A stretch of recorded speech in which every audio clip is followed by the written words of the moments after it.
படங்களை பார்த்தோம். அப்போல்லாம் சேர்ந்து பாடும்போது எனக்கு நிறைய விஷயங்கள் சார்கிட்ட இருந்து கற்றுக்க முடிஞ்சுது.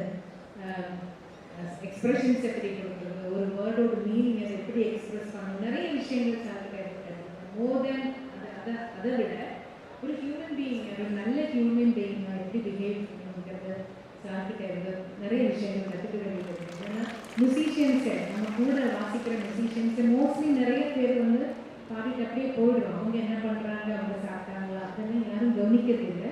சார் வந்து எல்லாரோட கம்ஃபர்ட்ஸ் பார்த்து ஒரு ஹோட்டலுக்கு போனால் இன்னொரு ஷோ கான்சர்ட் முடித்து நம்ம இன்னொரு ஊருக்கு வரும்போது ஆர்டிஸ்ட்டுங்களுக்கு உடனே ஒரு ரூம் போட்டு கொடுப்பாங்க, மியூசிஷியன்ஸுக்கு ரொம்ப லேட்டாக தான் கொடுப்பாங்க. அவங்க தான் கஷ்டப்படுறவங்க.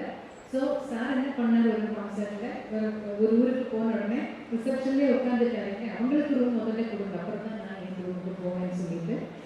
அப்படி எல்லாம் கூட இருக்கிறவங்களை மதிப்பாங்க, கூட பாடுறவங்களுக்கு அவ்வளோ ஒரு உற்சாகப்படுத்துவாங்க, என்கரேஜ் கூட சிங்கர்ஸுக்கு கூட உன்னால் முடியும், நம்ம கான்ஃபிடென்ஸ் இல்லாமல் இருக்கிற டைமில் கூட யூ கேன் டூ இட்னு சொல்லிட்டு எல்லாரையும் ஊக்கப்படுத்துகிற பெரிய பெரிய குணம் sir. Thank you so much. Learn the language and equip themselves to protect and nourish the beautiful legacy of